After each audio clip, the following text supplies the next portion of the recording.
So, I think the first question I'll have to answer is, why does this video exist? And to that, I'll say, because of Beanmouth. Or really because of Elio, and the discourse surrounding it. Half a year ago, I spent 100 hours thinking about, writing about, and researching K-pop demon hunters.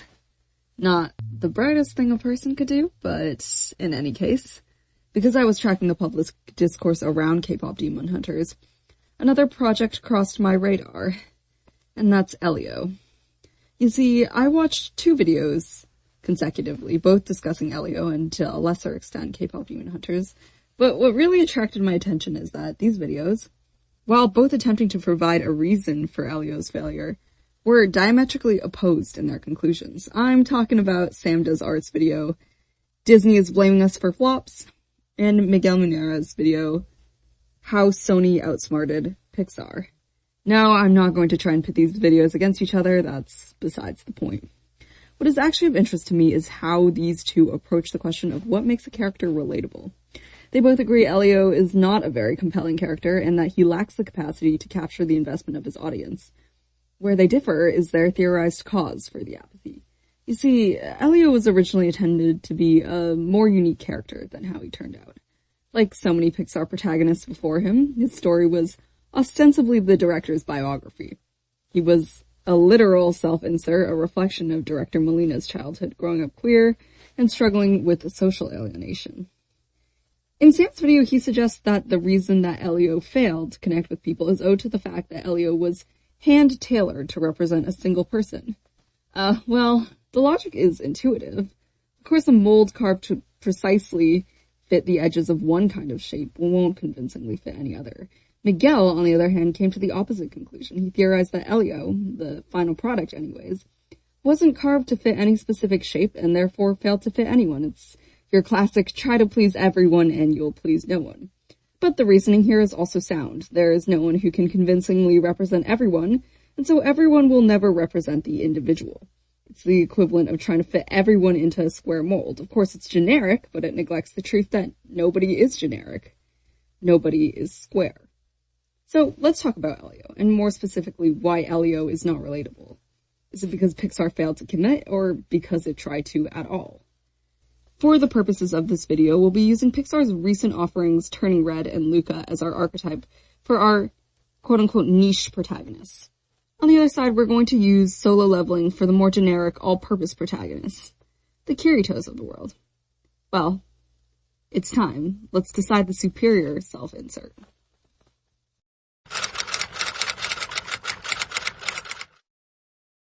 I do think it's worth working through the rationale of why we bother making characters relatable at all. It's such a common critique of, oh, this character isn't relatable, or conversely, a character will be praised for being relatable. It's something we take for granted because it's so common. But when an idea is too common, people get this silly notion of common sense, and they stop ensuring that what is common is also indeed sensical. Let's break down the argument. I think it's true that we have more empathy for those similar to ourselves. I could probably dig up some sociological study to prove this point, but it's also pretty intuitive. Not many black people are racist, not many gay people are homophobic. YouTubers think being a YouTuber is a legitimate job, and rich people think wealth is earned. You can argue this isn't empathy, but self-interest, and that's fine. It's semantics. The point here is that we're more likely to invest in characters that remind us of ourselves. We're more likely to take their side even when they're objectively in the wrong, and we take their failures as our own. Do I consider this a fundamental flaw of humanity? Sure, but when we find fundamental human flaws, what does any good human do? We leverage the fuck out of it, of course. By this I mean we attempt to write characters that the audience will project onto. Characters that the audience will relate to. This is as opposed to writing characters that the audience finds intriguing, admirable, or even likable. On paper, this seems like a very good idea, you know. It's hard writing intriguing, admirable, or likable characters, but people, well, people are everywhere, aren't they? There couldn't be a better exemplification of writing what you know. In practice, it does raise the following dilemma, because it just so happens that people happen to be different from one another, I mean. And stories are, by and large, meant for most people. But you'd be hard-pressed to write a character that wholly represents two different individuals, never mind most people. Well, writers will be darned if they don't try, so they've developed two branches of thought on how we solve the problem of all for one and one for all. Pixar follows the theory that in trying to please everyone, you'll please no one, so you may as well ensure that you please someone. I'll call this the author self-insert approach. Meanwhile, Solo Leveling attempts to appeal to as broad an audience as possible. I call this the audience insert approach. Pixar actually has a very interesting method of actualizing the author insert approach, and that is by tailoring their protagonists to fit one very specific, very real person. Any guesses? Just kidding, it's their director. I don't want to pretend that this concept was in any way pioneered by Pixar. People like talking about themselves.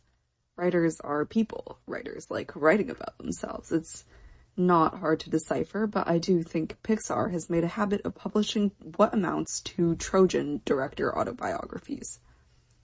You know, no shade. I have every intention of publishing my own covert autobiography, dressed up as a fantasy adventure or whatever. But the important word here is covert. See, I think Pixar forgot to put the autobiography in a horse, they just rolled it in on an open-air wagon. The first thing I should mention is that I'm not referencing Pixar's entire 40-year catalog. I'm not going to try to convince you WALL-E is actually an intimate retelling of Andrew Stanton's upbringing. By Pixar, I mean their most recent non-continuation films.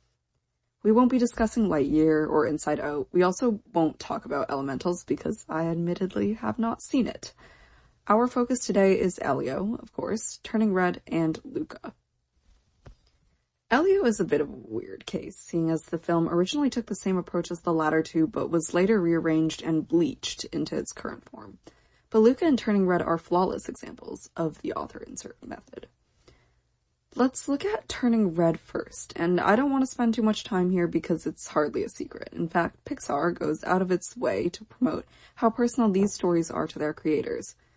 Both protagonist May and director Domi are girls, both the children of Chinese immigrants, both live in Toronto, both with a very close relationship with their mother. There is no doubt in my mind that if you were to ask Domi if Turning Red was based on her childhood, she'd say yes. Because it is. Luca is more subtle, which isn't really saying much considering Turning Red has all the subtlety of a truck-sized red panda in downtown Toronto, but Luca was also based off director Enrico Casarosa's childhood friendship.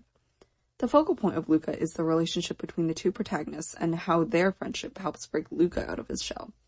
This is in direct reference to Enrico's sheltered childhood upended by his outgoing best friend. Okay, so what, right? Writers write what they know. I'm blowing everyone's mind here, aren't I? Some geniuses will use this point alone as a critique. Oh, the author is gay, and they made their character gay. The sacrilege. Please, gay writers have just as much of a right to creating gay characters as horny teenage girls on AO3. That is to say, every right. And very quickly I will make a claim that we do not have time in this video to substantiate. Who you personally are can never impact the merits or failures of your art. But that's for another day. What underlies this bullshit is, however, unfortunately, some real intuition, and I would argue there does exist a common repercussion of writing not just who you know, but what you are. And it's because you are, quite frankly, too complex to be understood within a story, and also you are too complex to be understood by others. But most importantly, you are too complex to be understood by yourself. And all this really boils down to is most people are incapable of convincingly explaining who they are and how they came to be to others. Not over the course of a lifetime, and certainly not over the course of a 90-minute animated feature film. As you might imagine, there's a lot to say here that is far out of the scope of this essay, but I do actually have a point to make. See, writers who write who they are often commit the cardinal sin of making assumptions. They take shortcuts without realizing it because they themselves misattribute the why in the what they are. This is all very abstract, so let's make it simple. Pretend you are writing an author insert character whose primary motivation is to eat the best cake in the world. This cake-eating desire of theirs is so fervent that they commit unspeakable crimes in its pursuit. Now, to the average audience member, this is deeply unrelatable. But to you, dear author, this isn't just relatable, it is your lived experience. God, I hate that expression. A lived experience as opposed to what? An unlived experience? Anyways, you see, your obsessive cake tasting fixation started as a baby.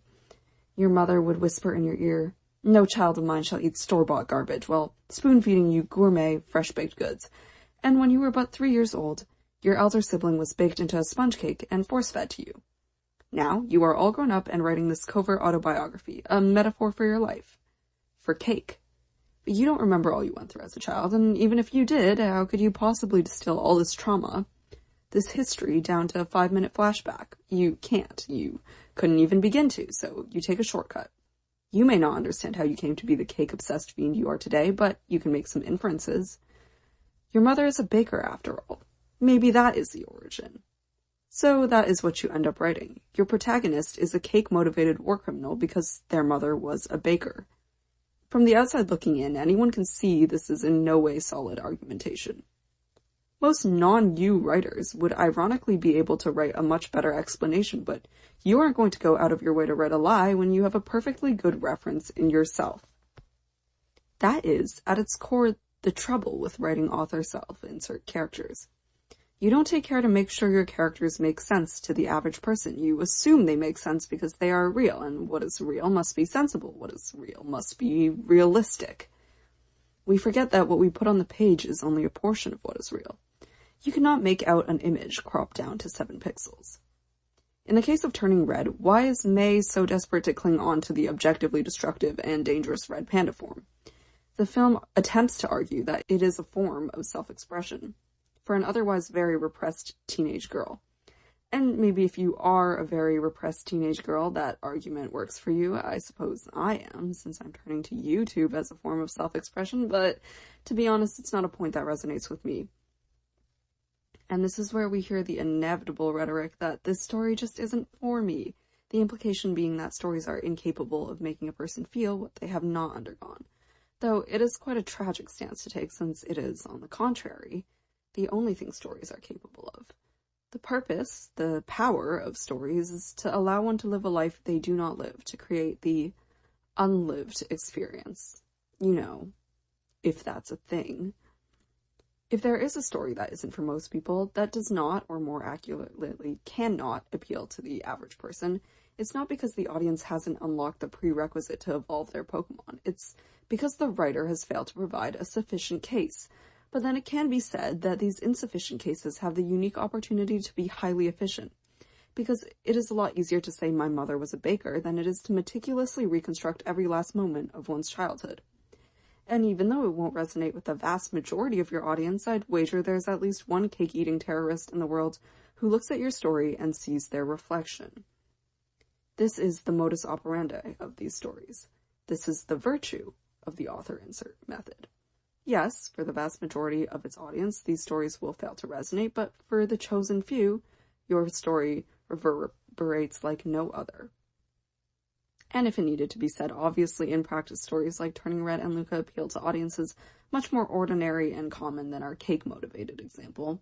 Their arguments, though perhaps not flawless, are still built tight enough to capture not only their ideal viewer, but maybe a small radius of viewers around them. In short, if you are someone who can naturally connect the dots between an overbearing mother and choosing to remain a bear, if you are someone who would naturally choose school over Vespa, then sure, these films won't need to connect the dots for you, and they'll be all the more efficient for it. If you are the ideal audience, then all the writer needs to do is lay out the mold and wait for you to lie down in it. And this is true of every story, author insert or otherwise. For every character action that leaves most thinking, why the fuck did they do that? There's undoubtedly someone thinking, that's exactly like me. It just so happens that author insert stories are uniquely susceptible to this because the simple fact that truth is more complicated than fiction. And even shorter, write what you know, but if you shouldn't, lie your ass off. The author insert approach is one of quality over quantity. By no means is it an entirely inadequate means of creating a relatable story, and I'd be remiss if I said that I've never form deep attachments to stories that don't have flawless structures, that are reliant on pretty ideas and pre-existing biases. I do. All the damn time, and perhaps this is an inevitability within storytelling. There is no commonality we can safely assume applies universally. There are some near guarantees, pain and pleasure, for most, love and loss. Then if we don't care to capture the last 0.01% of the population, maybe loneliness or pride. From there on, every small thing you depend on your audience to resonate with will lose you a fragment of the world. But what is the alternative of creating highly customized characters that have a very strong appeal to a few individuals? Why, it's creating extremely generic characters that have a diluted appeal to the masses. Let's talk about porn. Now, I'm not much of a porn watcher, but there is something I know from my time on Reddit and 4chan, and that's that in porn, there's a tendency not to show the man's face. Now, why might that be? Well, as I'm sure you've all figured, it's because it makes for a smoother transition for the audience. There's a reason we project images onto blank screens and not fully rendered paintings. Something, already being there, in this case a man's face, kinda gets in the way. There's a similar, albeit less transparent version of this for non-sexual fantasies. What is the ideal for a character meant to be extremely relatable? Why, they should be a character that everyone sees themselves in. Naturally, the issue that follows is that in appeasing one person, you will inevitably displease their opposite. A character is short, then what of tall people? A character is brilliant, then what of idiots? A character is Republican, then what of Democrats? And so on and so forth. So then, the compromise is to create a character who is neither tall nor short, neither smart nor dumb, neither left nor right, and altogether one descriptor away from being nothing but air. Then, Sango, you may ask, what of people who are not air? Which, by that you mean everyone, outside of a few select business majors, who officially lost their soul in graduation, but in actuality never had much of one to begin with. The price for writing a character that is universally inoffensive is that you do not appeal to anyone. And certainly, if a person were paid to consume your work, they may well do so without complaint, but as it is typically the audience who pays you, I'm afraid neutral is not good enough. So then what gives? There's more Kiritos and Sung Jin-woos than there are stars in the sky. Clearly something must be working. It's not like the authors naturally crave writing the most nothing characters in existence. No. We do it for the sake of mankind.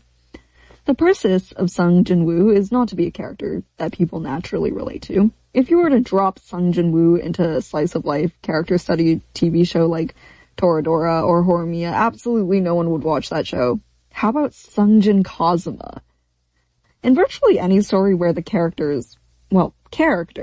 is an asset and not a detriment to the story's concept, you'd be worse off swapping them out for one of these blank slate types. The reason these, I will generously call them characters, work is precisely because they do not need to have any appeal of their own. Their sole purpose being to replace the white slime blob that would ideally occupy the role of protagonist before the author was reminded that protagonists are typically sentient living things.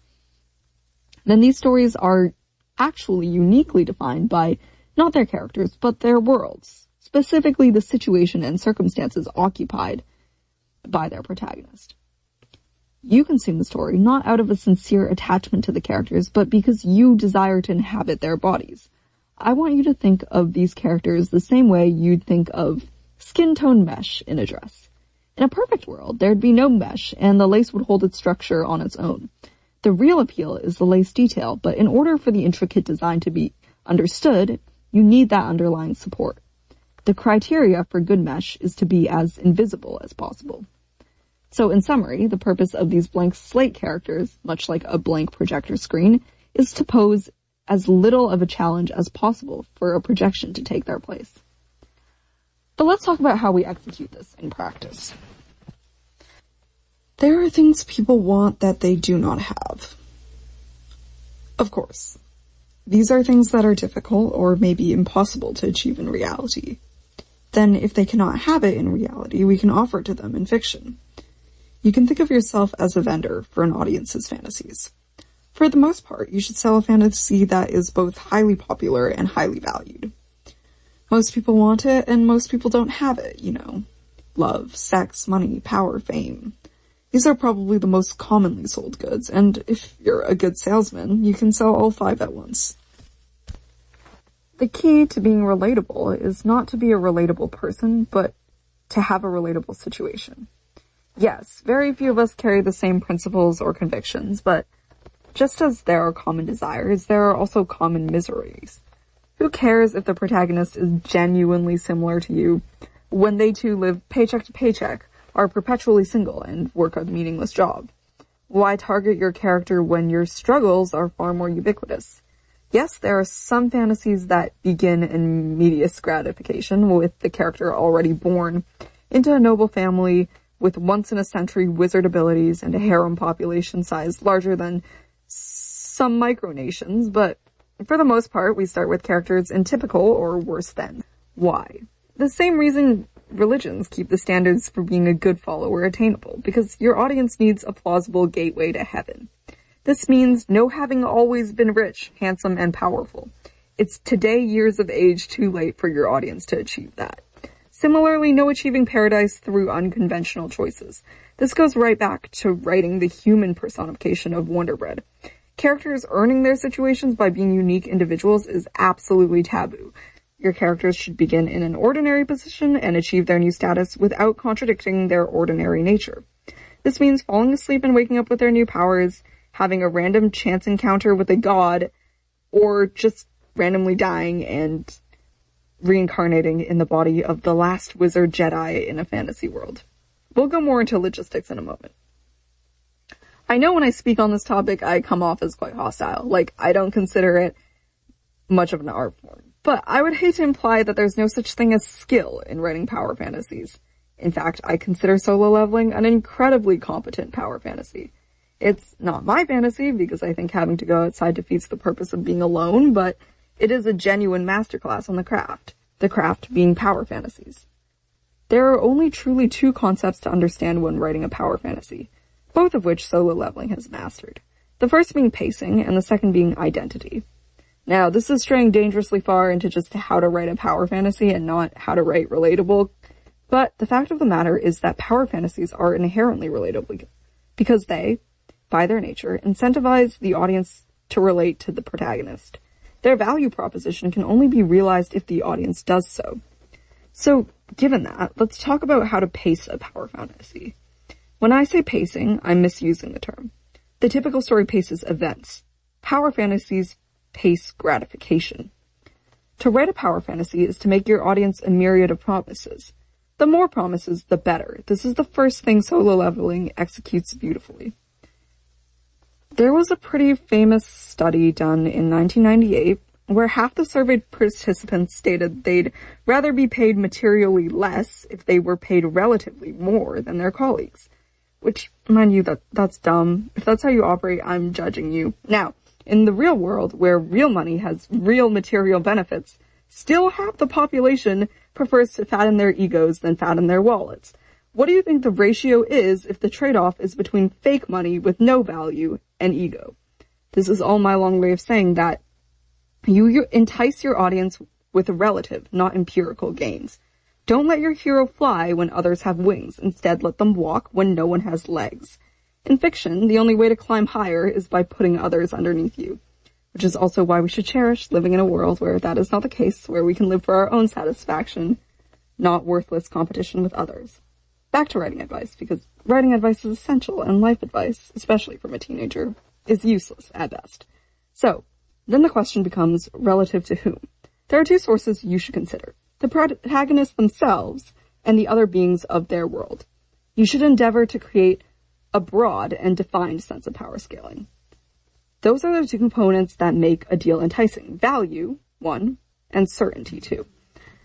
The greater the difference between the weakest and the strongest, the bigger the promise. The precision with which you define the extremos determines the risk. This is the second reason you don't start your protagonist in a place of glory and riches. That is in essence where you've set the floor, and you'd be hard-pressed to raise it much further.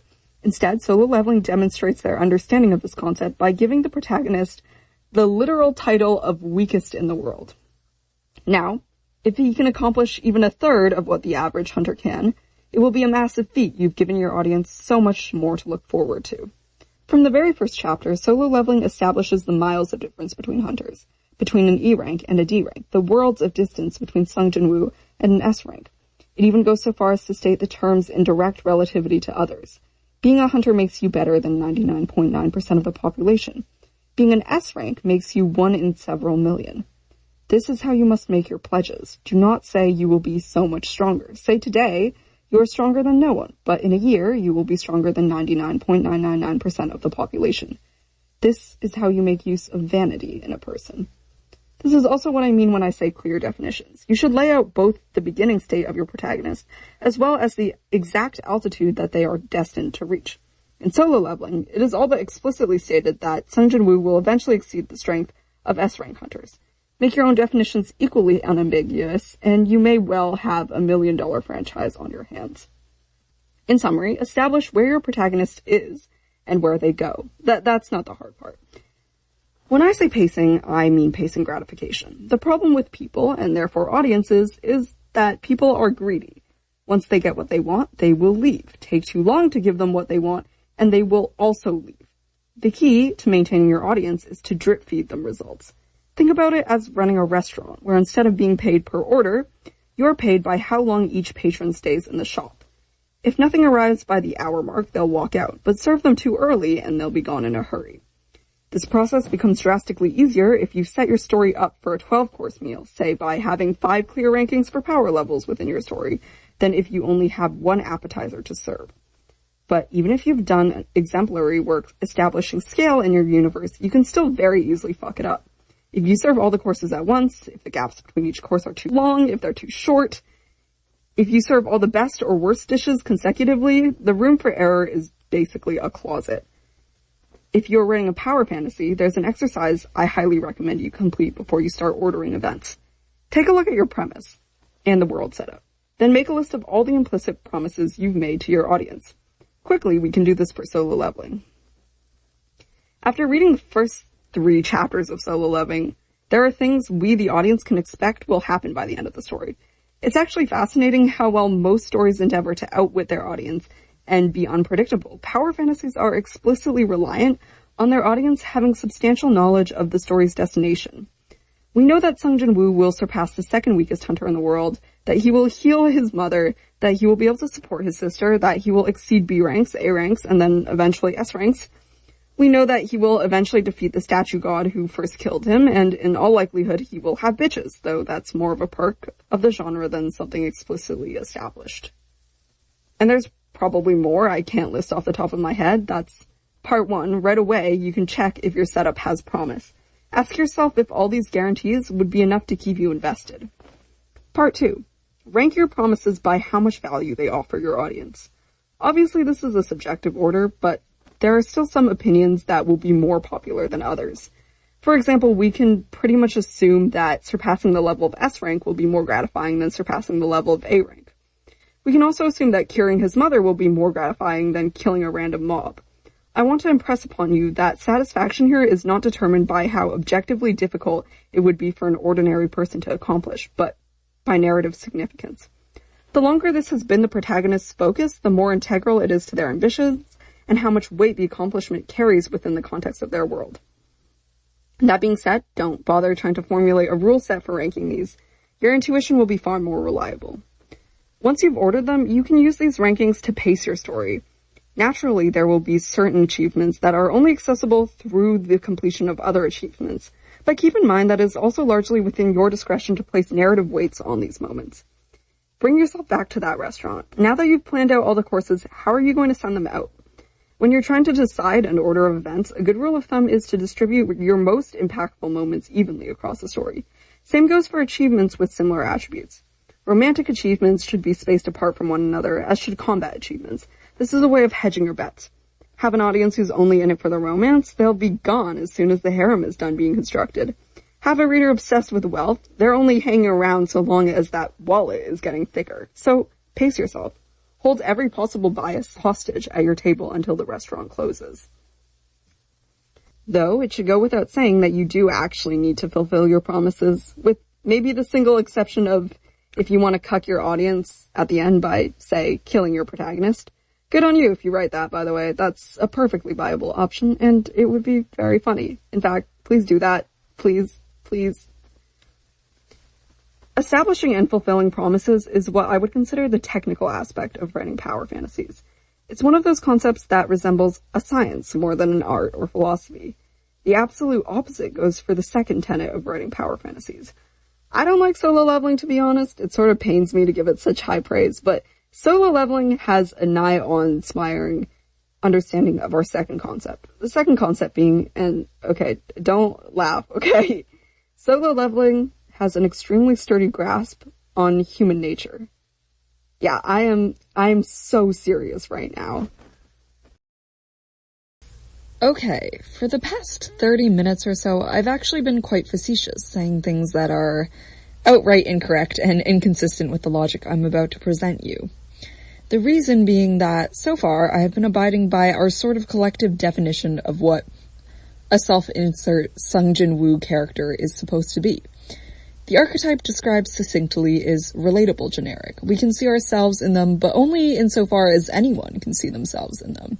So they, to the greatest degree that they can be without alienating anyone, are supposed to represent us.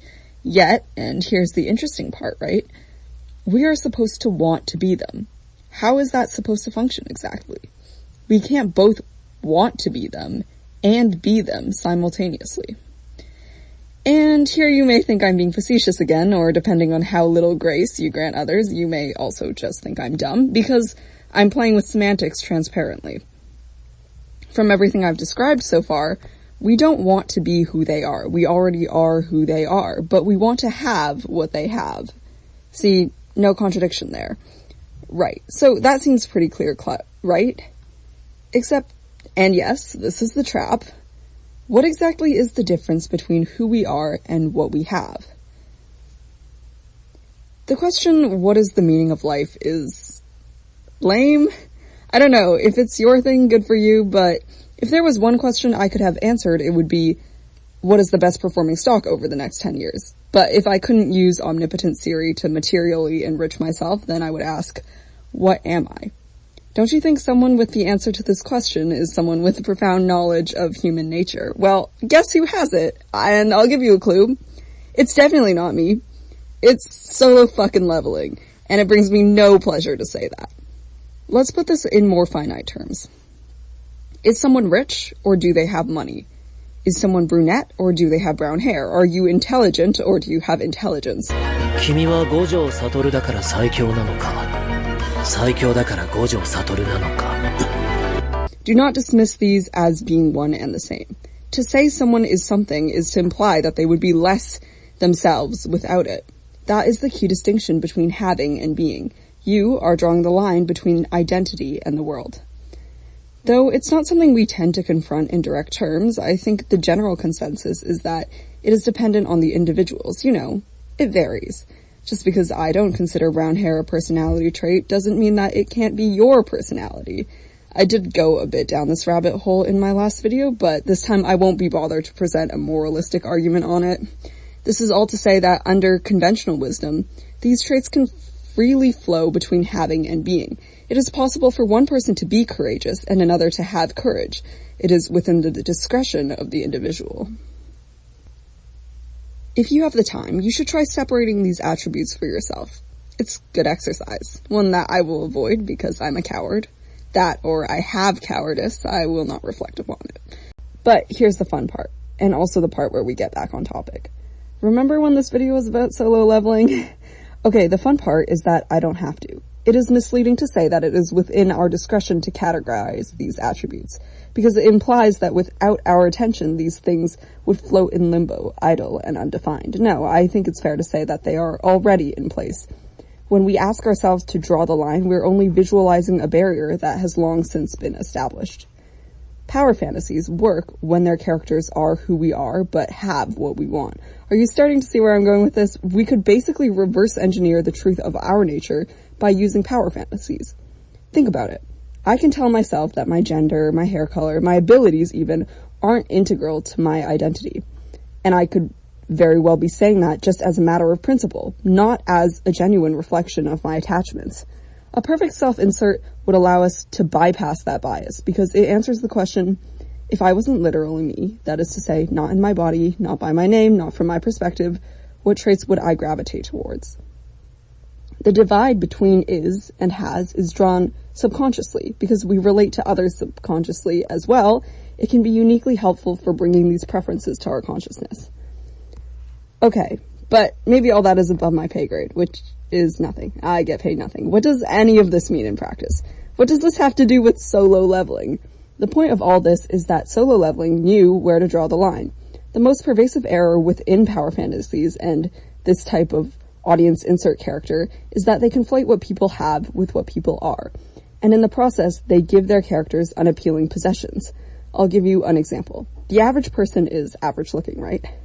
Therefore, it's important that the character starts and ends their story as a common dud. Wrong. Because the average person likely doesn't consider their physical appearance core to their identity. They have average looks, but they aren't average looking. It may seem that a pattern is occurring, like, okay, Sango, we get it. Physical attributes are possessed and mental attributes are inhabited. Yes and no. I think it's much more common for a physical attribute to be had than to be, but it depends on the person, right? A pro soccer player would probably consider a mobility disability a more considerable loss to their identity than some mild brain damage. Similarly, there's plenty of mental or personality-based traits that aren't inhabited. Someone who is bad at public speaking wouldn't necessarily prefer if Sung Jin-woo was a stuttering mess. Why? Can we agree that an intuitive sense of identity comes from at least one of the three following things? Choice, belief, or desire. If you can't concede that identity is related to any of the three, then I'd be truly fascinated to hear what your definition entails. Otherwise, here's the deal. It's all the same shit. If you choose something, it's only because you desired it. If you desire something, it's only because you believe you need and or want it. You'll notice that it is also these three things that separate the living from the dead, the perceiving from the perceived, and most importantly, you from the world. In practice, this means traits that you perceive as having intentionally chosen or cultivated, you feel that you inhabit, not possess. Even traits that you have objectively done nothing to achieve, say your height. If you choose to believe that is an integral piece of your being, since that is a choice in itself, your height is now in part how you see yourself. This matters for us because it's everything, but mostly because it will help us design better power fantasies. You can think about it as a mathematical equation where you're taking the mean perceived identity of the world.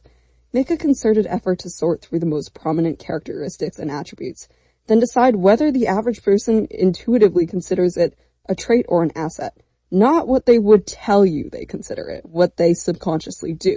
Or to put it another way, think about it in terms of trade-offs. What trade-offs would the average person make? I'm going to illustrate my point using Deku from My Hero Academia. As always, bear with me. We can agree that Deku is a good person, right? He's a selfless superhero who's deeply devoted to helping people. By all rights, Deku is a very admirable person, and people want people to be like Deku. Not for his powers, not for what he possesses, but for who he is.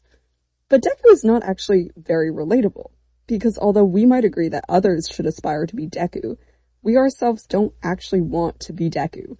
We would not choose to be Deku. We would not make the choices he does. To take a specific example, Deku rushes into a fight that will almost certainly get him killed in order to save his high school bully.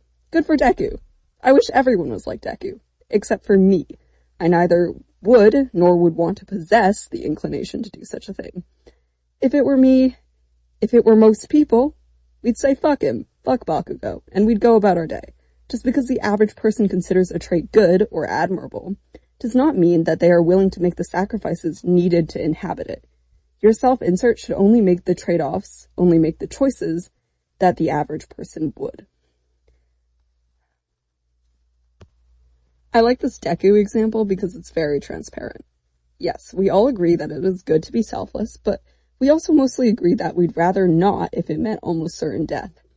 There are better obscured trade-offs that you'll have to spot out as well. It is good to be strong, but would it be worth it, lacking any equal? It is good to be intelligent, but would you be willing to sacrifice the chance of ever being fully understood?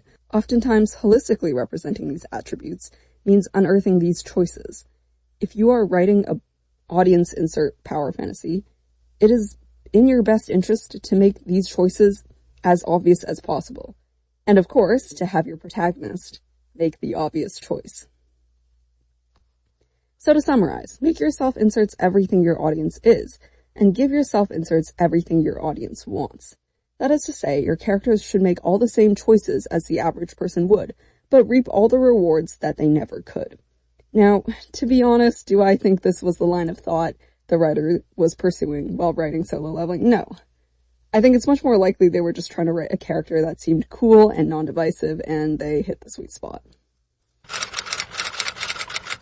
The implied purpose of this video was to determine which of the two paths Elio should have taken in order to make its titular character relatable. And though you could argue very easily, I might add, that I've gone on a couple of tangents here and there, we will now address the question. I'm going to start by saying that I believe the approach Elio originally took is invalid, up front. If you want to write a protagonist who basically acts as your own reflection, fine. If you want to write a character that anyone can shallowly inhabit, more power to you. If you write an autobiography that someone then cuts a bunch of core elements from to make it as generic as possible while still leaving in floating fragments of your original vision, I'd have to advise against it. Intentionality matters, that's all.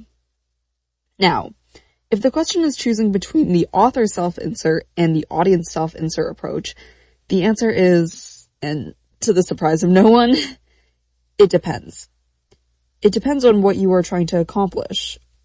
One day, if business school doesn't kill me, I'll probably make a video exploring what the purpose of stories are. For now, I'll give you the abridged version. I believe there are essentially three purposes stories can serve. First, to grant us deeper insights into ourselves and our lives.